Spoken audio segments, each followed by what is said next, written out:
Ok, alors bonjour à tous et bienvenue sur Arlio. Bonjour. Bonjour. Pour commencer, vous allez vous présenter. Allez, eh bien, je suis Fred Wulsch, co-auteur du livre pour lequel on est ici aujourd'hui, Sans film d'horreur. Je suis un ancien étudiant de cinéma et j'écris avec mon collègue François depuis quelques années sur des sites internet abutciné.com et regardcritique.com qui est anciennement Frenetic Art. Et c'est grâce au fait qu'on bossait sur ce site qu'on a été embauché, enfin d'abord François mais il vous l'expliquera mieux que moi, on a été embauché pour un MOOC consacré aux comics et aux super-héros qui s'appelait Héros. Et ensuite eh bien, on a travaillé ensemble sur un premier ouvrage qui s'appelle Sans comics, que vous pouvez voir ici. Et on a continué et maintenant on travaille, on a bossé sur les 100 films d'horreur qui viennent de sortir. Bonjour à tous, je m'appelle François Ray. Donc Fred a déjà très bien résumé notre parcours, puisque tout comme lui, je suis diplômé en cinéma de l'Université Lyon 2. Et on a débuté l'écriture sur un site qui s'appelle donc Abut Ciné, ensuite sur Frenetic Arts, donc, qui est devenu Regard Critique. Et en fait, ce passage sur Frenetic Arts m'a permis d'être débauché par Inis Édition pour l'écriture d'un MOOC qui est censé toujours faire le pont entre les comics et leurs adaptations au cinéma. Et c'est donc sur ce MOOC que j'ai pu commencer à travailler en publication avec Fred ici présent, mais également Henri Delecroix, que vous retrouvez sur les livres en tout cas qu'on a écrits plus tard, comme 100 comics qui ont marqué l'histoire, ou 100 films d'horreur à voir avant trépas, pour lesquels on vient aujourd'hui. Alors, je tiens qu'on s'excuse auprès des auditeurs pour les bruits de perceuse, hein, mais c'est les aléas du tournage. Ouais, on s'excuse vraiment auprès des auditeurs, hein. C'est un imprévu, on a un voisin dans l'immeuble qui fait de la perceuse et qui a décidé de commencer 5 minutes avant le début du tournage de cette émission, et là on sait pas quoi faire. On espère que ça va pas durer longtemps et on essaiera de corriger ça. Donc du coup, vous venez de sortir un livre sur les films d'horreur, vous en avez sélectionné 100. Est-ce que vous pouvez déjà nous expliquer le processus de sélection qui a amené à ce livre ? Oui, le processus de sélection, c'est un peu le même processus qu'on va avoir, en tout cas qu'on a eu sur tous nos livres et qu'on souhaiterait continuer à avoir sur les suivants. C'est-à-dire qu'on aime proposer une liste plutôt équilibrée, déjà sur les époques, et également d'un point de vue géographique, même si on sait très bien que sur le cinéma d'horreur, on a tendance à beaucoup plus représenter les films qui viennent des États-Unis. Mais en tout cas, on cherche cet équilibre entre les époques. C'est pour ça qu'on pourrait très bien se dire tel film va manquer dans la liste, ou j'aurais plutôt vu celui-ci. Sauf que sur la même décennie, il y en a déjà d'autres, et il faut qu'on puisse avoir à peu près 7 à 8 films sur chaque décennie représentée. Ensuite, pour le processus, c'est assez simple. On est 3 à écrire, donc comme il l'a dit, il y a Henri Delecroix avec nous, qui est à Lille. Salut Henri. Et en fait, comme on avait 100 films à choisir, on a proposé chacun une liste de 100 films. Qu'on a fait chacun dans notre coin, et ensuite François a regroupé toutes les listes et il a construit la liste finale en se basant là-dessus. On s'est rendu compte, il pourra le confirmer, que les 3/4 des films étaient en commun, tous les classiques et tout ça. Et ensuite, il y a eu un choix de fait. Du coup, Henri avait sélectionné tel film, on l'a laissé, François tel film, moi tel film, pour justement arriver à un truc un peu homogène comme il a expliqué. C'est ça, il y avait, de mémoire, je crois qu'il y avait une trentaine de films qui avaient été choisis par tous les 3. Ensuite, des films qui avaient été choisis uniquement par 2 personnes, on montait jusqu'à... Il y avait peut-être 50 films comme ça, et ce qui laissait 20 films choisis par une seule personne. Du coup, ça a aidé encore un peu plus, comme le disait Fred, à la répartition pour l'écriture. On a grosso modo... Une fois qu'on a mis en commun les 3 listes de 100, on a eu une pré-liste qui devait faire 150 films à peu près. Et c'est là-dedans qu'on a un peu cassé pour représenter toutes les époques. Pour donner envie aux futurs lecteurs, on trouve quoi un peu dans ce livre comme film ? Ça va de 1922 à 2023. 2. Non, 22, c'était l'année dernière. Ah non, 2023. Non, 2023, parce qu'on a... Voilà. Donc ça va de Nosferatu à Mad God de Phil Tippett. Ce qui montre aussi on va dire, la diversité du genre horrifique qui est représenté, puisqu'on a un classique du cinéma de vampire muet et un film en stop motion, peut-être un peu plus SF dans l'idée, mais qui reste, en tout cas qui a suffisamment d'éléments horrifiques pour qu'il soit dans notre bouquin. C'est ça. Ensuite, on a essayé de représenter à peu près tout ce qui était la diversité du cinéma d'horreur. Après, il y a tous les classiques qu'on s'attend à voir. Massacre à la tronçonneuse, Alien, le 8e passager, quelques films de la Hammer. C'est ça, il y a des films qui sont un peu des passages obligatoires dans ce type de livre, comme Massacre à la tronçonneuse. Enfin, clairement, on ne peut pas écrire un livre sur une sélection de 100 films du cinéma d'horreur sans parler de Massacre à la tronçonneuse. Et pour autant, on a essayé de ne pas aller chercher la même liste qu'on retrouve chez tout le monde à chaque fois. Donc on a essayé de proposer des choses différentes, toujours en se fixant une idée, c'est-à-dire que le film doit avoir apporté quelque chose au genre, même minime. Un nouveau type de poster, par exemple, pour présenter le film, l'arrivée d'une certaine forme musicale dans le film. Voilà, il n'y a pas que la naissance du slasher ou la naissance du found footage. Il y a plein d'idées différentes. On en a même sélectionné parce que c'était les premiers films à avoir eu certaines récompenses. Voilà, il y a 2-3 surprises, il y a 2-3 films où je pense qu'on peut se dire tiens, c'est étonnant de les voir dans ce livre. Par exemple, il y a Lost Highway de David Lynch, qui est plus considéré comme un thriller, voire un thriller érotique, mais David Lynch avait dit, pour moi, c'est ma vision du cinéma d'horreur. Donc voilà, ça correspondait à ce qu'on voulait dire. Voilà. Après, il y a quelques comédies horrifiques, puisque le genre horrifique n'est pas que... est aussi représenté dans les comédies, des classiques, Shaun of the Dead. Le Loup-garou de Londres, par exemple. Voilà. Donc on a essayé, je crois, de pas trop avoir trop de films des mêmes réalisateurs. C'est pas tout le temps évident. Il y a, par exemple, Polanski plusieurs fois. Carpenter 4 fois. Carpenter aussi. Mais bon, c'est des évidences. Après, on est obligé de parler des maîtres du genre. Et voilà. Très bien. Est-ce qu'il y a un film, peut-être chacun ou en général, où l'autre s'est dit « Ah, celui-là, j'aimerais pas que tu le mettes, mais allez, on le met quand même, c'est ton Joker ». Moi, j'ai pas eu cette impression. Non, moi non plus. Comme on a Après, beaucoup on peut discuté, détourner la question. Moi, il y a un film que j'aurais bien aimé, en dehors de tous les ceux qui n'y sont pas, parce qu'il a fallu faire un choix de 100 de toute façon. Par exemple, moi, j'ai un petit regret, c'est Seven, par exemple, de David Fincher, qui pour moi aurait eu sa place. Voilà. On était 2 à l'avoir sélectionné d'ailleurs, et ça a été un peu dur de l'enlever. Après, non, je pense qu'on était tous assez... Il y a des surprises amusantes, il y a des... Voilà, comme on a fait tous les 3 une liste de 100, et qu'il y a des films qui étaient que dans une seule liste à chaque fois, et voilà, c'est plutôt des surprises. Oui. C'est pas... c'était plutôt des surprises, ouais. Il n'y a pas de film où on s'est dit, ouais, ok, allez, là je fais une concession, je te l'accepte, mais moi je le verrai pas. Ça n'est pas arrivé. Comme dit Fred, il y a eu beaucoup plus de films. C'est dommage de ne pas les avoir que, lui, il ne devrait pas y être. Ok, alors du coup je continue sur la lancée. Allez-y, citez quelques petits films qui n'y sont pas et qui seront peut-être dans un volume 2 éventuellement. Seven, clairement. Ouais, Seven. Moi je trouve ça manque un peu par exemple de films italiens. Il y a quelques...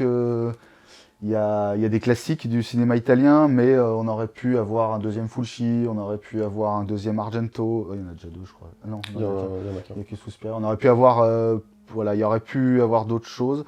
Là,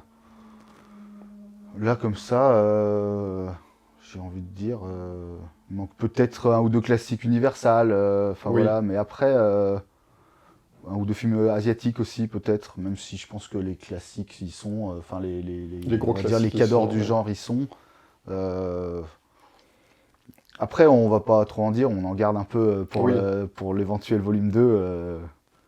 Qui pourra prendre une autre direction. Qui pourra prendre une autre direction, puisqu'on aura sorti les classiques, qui seront encore déjà été abordés, et là on pourra plonger dans des choses un peu plus souterraines, un peu plus cultes, en un sens, moins classiques mais plus cultes, voilà. Et du coup, le fait de sortir pour Halloween, c'est fait exprès ou c'est un hasard complet du calendrier? Alors, il y a une date de sortie en fait en fin d'année qui est faite exprès, c'est les fêtes de Noël. Et le hasard du calendrier fait que Halloween se trouve juste avant. Mais le vrai objectif pour la date de sortie, ce sont les fêtes de Noël. Après, je pense que le fait qu'il sorte 2 semaines avant Noël, avant Halloween, c'est quand même un choix. Il aurait pu sortir Oui, juste après, il aurait pu sortir après. début novembre. Le fait qu'il sorte juste avant Halloween, ça va jouer sur le truc. Mais effectivement, c'est le genre de livre, comme pour les 100 comics, c'est un beau livre, donc c'est un livre cadeau qu'on offre et ça tombe bien. Pour les fêtes, c'est quand même la date idéale. Il serait sorti début été, on se pose la question. Est-ce que dans ce livre, il y a des choix où vous vous dites ça c'est vraiment des choix personnels, dans le sens où certes vous avez les mêmes goûts et vous avez dit d'accord, mais vous vous êtes dit ah ça aurait été quelqu'un d'autre, ça je l'aurais pas mis ou enfin il l'aurait sûrement pas mis si c'était pas nous, parce que vous vous connaissez déjà quand même depuis pas mal de temps hein, donc depuis longtemps. Peut-être sur les films les plus récents. Oui. Qu'on n'a pas tous forcément eu le temps ou l'occasion de voir. Par exemple, Mad God, qui est le film le plus récent qui est dans le bouquin. Moi, je ne l'ai pas vu encore. Oui, je suis le seul à l'avoir vu. Au moment d'écrire le livre, j'étais le seul à l'avoir vu. Et en fait, ça marche dans le sens où ça met une dernière balise sur l'année de sortie du bouquin. Mais ça, c'est un choix. Par exemple, c'est un choix totalement personnel de François de l'avoir mis dans sa liste. Moi, je pense que Lost Highway, je suis le seul à y avoir pensé. Et ça me... Alors que moi, personnellement, ça me paraissait évident qu'il y soit. Il était dans les premiers, quand j'ai fait ma liste, il est dans les premiers à être sorti tout de suite. Et du coup, je suis content qu'il y soit à la fin. Il aurait pu sauter, il aurait pu avoir un autre film que j'avais choisi tout seul, qui était pas... qui aurait été... Et en même temps, si on prend le cas de Lost Highway, c'est typiquement l'exemple où c'est un film qui était dans une seule liste, mais à sa lecture, c'était une évidence, alors que Seven, qui était dans 2 listes, a dû sauter, puisque les années 90 étaient beaucoup trop chargées pour qu'on puisse se le permettre. Mais c'est vrai qu'aussi dans le choix des films pour une telle liste, tout comme pour 100 comics, pour qu'une œuvre puisse se retrouver dans une liste, il faut quand même avoir un peu de recul dessus. Pour le cinéma, ça va être au minimum d'attendre que le film rentre dans ce qu'on appelle le cinéma de patrimoine, donc il n'ait pas été diffusé en salle depuis au moins 10 ans. Donc on a pris des paris sur certains films. On va dire que tous les films qui sont sortis depuis de 2010 à peu près, on ne sait pas si dans 5, 10 ou 15 ans on parlera encore de ces films-là. Donc le fait de les inclure dans le livre, c'est un vrai pari pour certains. Est-ce que le fan de cinéma d'horreur qui a probablement vu tout, une grosse partie, est-ce qu'il y trouve son compte? Je trouve beaucoup plus que pour le fan de comics. Le fan de comics, par exemple, ne va pas acheter de livres sur les comics. Ou beaucoup plus rarement. Alors que le fan de cinéma d'horreur, Fred en est un, Henri en est un, tu en es un, on a tous plein de bouquins sur le cinéma d'horreur chez nous. On a tous des bouquins, on a tous plusieurs livres sur Carpenter ou sur notre film d'horreur préféré.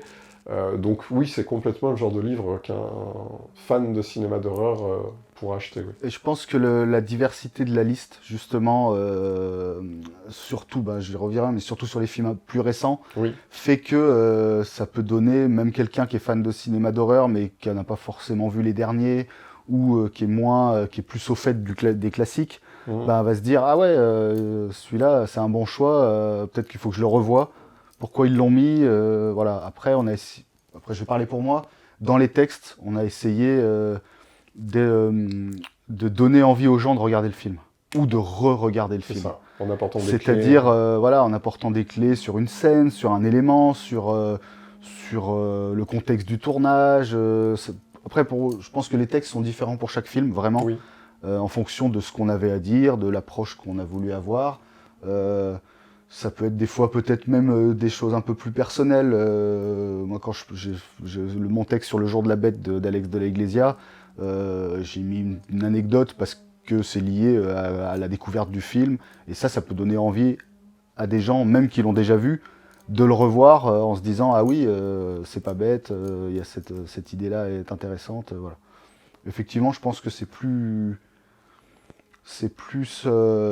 facilement abordable pour quelqu'un qui connaît déjà. Moi, c'est ce qui m'a agréablement surpris en regardant votre livre, c'est de me dire que je comprenais chacun de vos choix.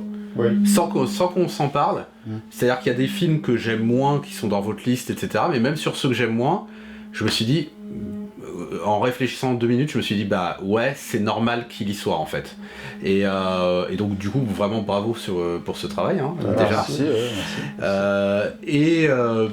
La question du coup que là je vais vous poser, donc là je me mets à la place de quelqu'un qui n'aime pas spécialement le cinéma d'horreur et qui se dit waouh, bah ce bouquin ça a l'air pas mal, et bah du coup par quoi je commence? Est-ce que je commence vraiment par le premier film, le film le plus ancien qu'il y a, qui doit être Nosferatu, Oui, voilà. c'est ça. Ou alors est-ce que vous avez plutôt un film qui pourrait être une porte d'entrée pour moi dans le cinéma d'horreur, voire même une liste de films en disant bah tiens, moi je serais toi, je commencerai par celui-là, pour entrer progressivement dans le monde du cinéma d'horreur et terminer par Massacre à la tronçonneuse, peut-être. Bonne question. Alors, je dirais qu'il y a plus facilement une liste de films par lesquels je ne rentrerai pas dans le cinéma d'horreur. Mais peut-être les films récents d'ailleurs, parce qu'il y a toujours un peu une dimension méta ou de citation, et du coup. On va apprécier les films, mais pas pas complètement. Un film par lequel rentrer dans le cinéma d'horreur, pour quelqu'un qui n'aime pas. Moi, j'aurais une théorie là-dessus, à ce moment-là, ça serait de commencer par les comédies horrifiques. Peut-être, oui. Ouais. Parce que, après, je pense pas qu'il y ait beaucoup de gens qui vont dire « je n'aime pas rire ». Hein, donc voilà, même si les comédies sont différentes pour tout le monde, on n'apprécie pas tous les mêmes blagues, les mêmes choses. Je pense que les comédies horrifiques sont une bonne entrée en matière. Par exemple, un film comme Shaun of the Dead, qui reste assez grand public. Oui. Alors il y a du gore, il y a vraiment, c'est vraiment un film d'horreur quand il faut que ça soit un film d'horreur, mais ça reste une comédie romantique par exemple. Donc ça peut être une bonne entrée en matière. Après, par exemple, bifurquer sur le Loup-garou de Londres, qui est un peu l'ancêtre qui a inspiré Shaun of the Dead. Et puis du Loup-garou de Londres, qui est des fois quand même moins marrant, qui reste une comédie, mais il y a quand même des zombies, il y a quand même des passages un peu glauques, un peu durs. Là, basculer sur... peut-être Zombie, voilà, de Romero, qui là, par contre, va amener le côté gore, le côté effets spéciaux, voilà. Après, je pense qu'il faut pas rentrer dans le cinéma d'horreur avec Martyr ou Calvaire, par exemple, parce que là, c'est un coup à se fermer à quelque chose parce que c'est brutal, ou voilà. Pareil, un film comme Suspiria, qui est pas un film extrême, mais si, en un sens, c'est un film extrême, c'est un film avec des choix de mise en scène, des choix chromatiques, des choix de narration qui sont pas facilement appréhendables si on n'a pas de recul sur ce qu'est le cinéma d'horreur. Après, on pourrait commencer par les classiques, les vieux films, les films de la Hammer et tout ça, mais il faut passer le côté malheureusement, le côté vieux film. Ouais. C'est des films qui sont vraiment géniaux, et même Nosferatu, moi c'est un film que j'aime beaucoup, je l'ai vu plusieurs fois, c'est un film que j'adore, mais c'est pas, je me mets pas devant ma télé en me disant tiens, ce soir je vais mater Nosferatu. C'est une démarche qu'il faut faire. C'est une démarche qu'il faut aller chercher, voilà. Alors que je pense que les comédies horrifiques, c'est une bonne entrée en matière. Oui. Parce qu'on rentre...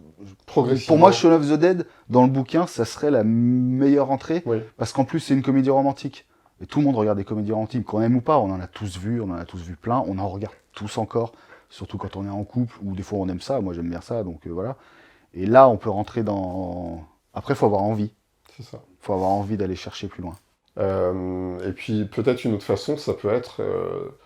comme Shaun of the Dead est une comédie romantique horrifique, c'est d'aller dans un autre film un peu hybride, d'aller peut-être dans un thriller horrifique, qui sera beaucoup moins frontal, on n'aura pas de gore, on n'aura pas de choses vraiment hardcore tout de suite pour quelqu'un qui n'aime pas le cinéma d'horreur, comme peut-être La Maison du Diable, Rosemary's Baby, des films qui vont être beaucoup plus joués sur le suspense que sur des effusions de sang.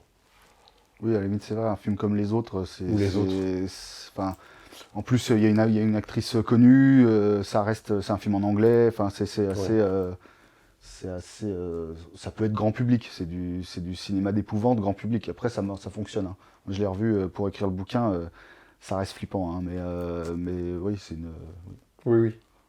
Peut-être une dernière question, ça risque d'être difficile, donc vous avez le droit de citer un peu plus si vous voulez. S'il devait en rester qu'un, Fred, François, ce serait lequel? Un seul film? Un seul film. T'es sur une île déserte, tu peux en amener... Un seul. Ouais, t'as de la place que pour un Blu-ray avec toi, quoi. Bon, alors Blu-ray 4K avec un bon écran. Ouais, c'est ça. Bah en fait, l'écran, tu l'as déjà pris, Voilà. et c'est pour ça qu'il y a de la place que pour un Blu-ray, quoi. Bon, et du coup, il n'y a pas Internet, il n'y a pas Netflix. Il n'y a rien. The Thing, de Carpenter. Ouais, le choix est bon. Le choix est bon. Parce que je sais que, vu que j'aurais plus qu'un seul film, je vais pas m'emmerder. J'aurais dit, je pense, Massacre à la tronçonneuse. Pour moi, c'est le film d'horreur presque parfait, quoi. Ouais.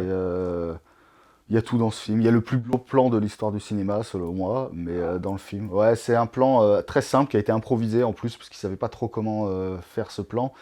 C'est juste avant que la première nana, Pam, elle rentre dans la maison. Enfin, elle arrive vers devant la maison et il y a Leatherface qui sort en hurlant et pour l'attraper. C'est un plan où elle est assise sur une balançoire. Et en fait, la caméra est posée sur un rail de travelling sous la balançoire. Donc Pamela se lève et la caméra la suit. Elle est en légère contre-plongée sur son très mignon postérieur. Et la caméra la suit jusqu'à l'arrivée de la maison. C'est un plan qui me fascine à chaque fois. Et la jolie Pamela y est pour beaucoup, Ouais, d'ailleurs. C'est un très bon choix. Puis moi, je suis très fan de Marcus Nispel, de toute façon. Qui est le réalisateur du remake. Non, ouais, Massacre à la tronçonneuse, voilà. J'aurais bien pris un Carpenter aussi à la base, mais il en a déjà pris un, donc voilà. Du coup, on va faire une petite précision pour les Arlionautes, à savoir qu'il vient de faire une blague. On parle pas du Massacre à la tronçonneuse de Marcus Nispel, mais du Massacre à la tronçonneuse de Tobe Hooper. Et les deux films qu'il cite, en fait, c'est le The Thing de John Carpenter et le Massacre à la tronçonneuse de Tobe Hooper, justement, parce qu'il existe des remakes et même The Thing est déjà un remake, donc voilà, c'est de cela qu'il parle. Ok, très bien. Donc moi, ce que je vous propose, on va un tout petit peu parler de vos livres précédents. Ok, avec plaisir. Alors du coup, moi j'avoue que j'ai été, étant totalement néophyte dans les comics, je vous adore pour avoir fait ce livre qui s'appelle 100 comics qui ont marqué l'histoire. Alors mon portefeuille vous aime beaucoup moins parce que du coup, après avoir lu le livre, j'ai vraiment été acheter des comics. On confirme, on a vu ces étagères. Et du coup, alors par rapport à ce livre, on va faire un petit peu moins long parce que c'est plus trop dans l'actualité. Moi, je veux d'abord savoir une première chose. Comment vous êtes arrivé sur ce livre? Parce que là, pour le coup, l'histoire est vraiment différente. On est sur la fin de l'aventure Héros. Donc Héros, on aura sorti 9 numéros plus un hors série. C'est des MOOC qui sont sortis pendant le Covid en plus, donc on a vraiment été impacté par la pandémie sur les chiffres de vente. Donc voilà, la série s'est arrêtée au bout de 10 numéros. Nous, on avait dans l'idée peut-être de marquer le coup avec un bouquin qui parlerait de comics, peu importe la forme, c'était pas forcément une liste ou autre. Et on n'a jamais été jusqu'à l'étape de proposer, en tout cas de faire valider ce livre par un éditeur. Juste pour préciser, parce que on a écrit 9 numéros sur les super-héros, mais on n'a jamais écrit sur Batman ou sur Superman. Et ça aurait adoré. Ça nous manquait un peu. Ça nous manquait un peu. Et pourtant, il y avait la possibilité de le faire, puisque la série de MOOC se termine juste avant la sortie du Batman de Matt Reeves. Donc on voulait avoir l'occasion au moins une dernière fois de parler de Batman, de Superman et puis d'autres comics, puisque les MOOC parlaient essentiellement de comics de super-héros, mais voilà, il y avait encore plein de personnages et de livres dont on n'avait pas pu parler. Et parallèlement, notre éditeur allait sortir un livre qui parlait de 100 comics qui ont marqué l'histoire. Nous, on est arrivé au milieu de cette aventure, et voilà, pour diverses raisons, on a repris la gestion de ce livre.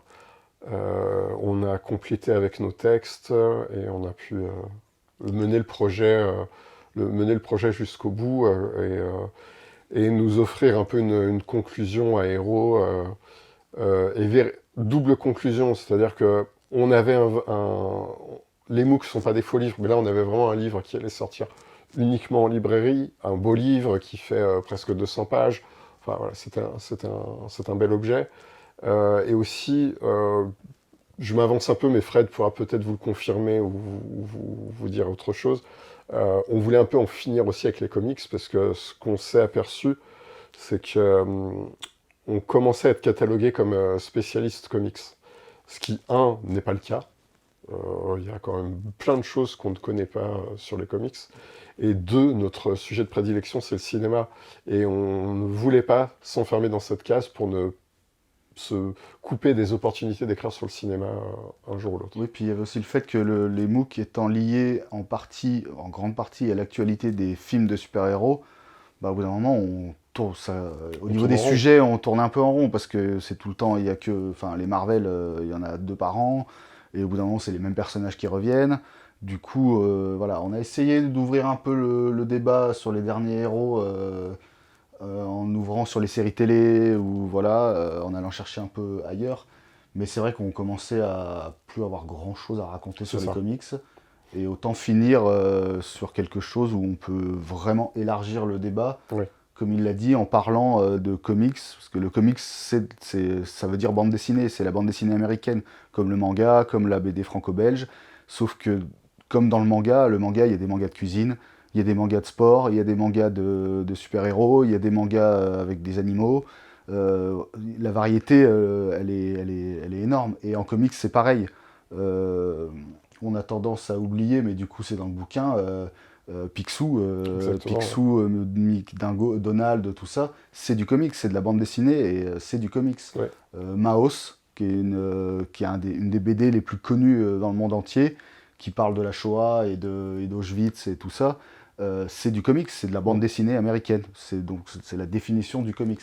C'est ça. Donc ça nous permettait d'ouvrir, d'aller dans les comics d'horreur, d'aller dans la fantasy, de parler d'un peu d'autres choses, de ce qu'on faisait habituellement sur les super-héros.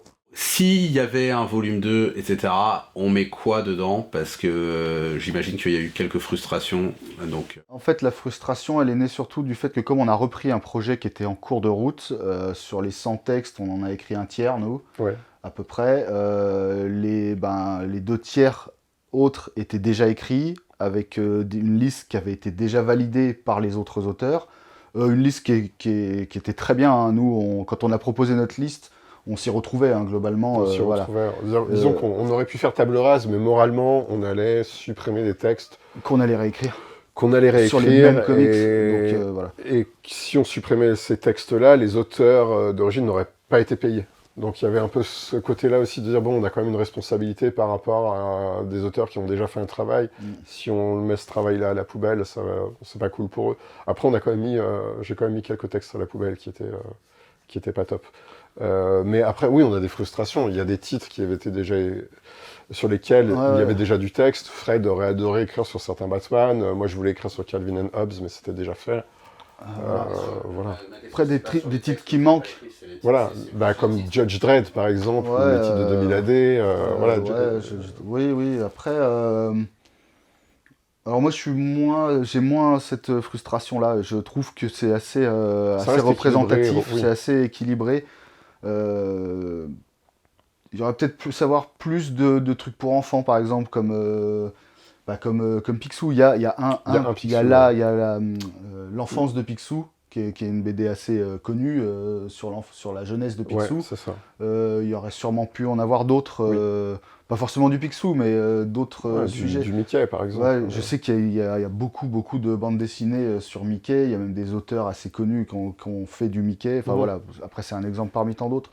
Moi, j'ai pas trop cette frustration-là. C'est plus vraiment la frustration que certains textes qu'on aurait pris nous si on avait fait le livre en entier.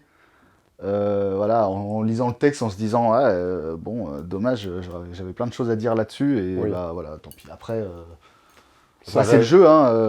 Puis c'est pas l'avantage, c'est que je pense qu'une grande partie de ce qu'on aurait aimé qu'il soit dans le livre, bah ça y est en fait. Exactement, c'est nous qui avons validé le livre quand même au final, hein, donc il n'y a pas de titre sélectionné dans ce bouquin dont on ne veut pas. Voilà. Ok, très bien. Et donc du coup, la fameuse question qui est, moi, si j'y connais rien en comics, etc., pareil que pour les films d'horreur, comment j'entre dans cet univers, qu'est-ce que vous me conseillez? Alors en super-héros, pour éviter les problèmes de continuité et de ne pas savoir où on se trouve au moment de l'histoire, parce que c'est un peu comme dans le Marvel Universe au cinéma, où si t'as pas vu le film d'avant, bah, il te manque des éléments, bah là c'est un peu pareil. C'est vrai. Je dirais Ultimate Spider-Man, qui était dans les années 2000 d'ailleurs, je crois que c'est dans le bouquin. Ouais, c'est dans le livre. C'était une remise à zéro de Spider-Man, du personnage à l'aube des années 2000.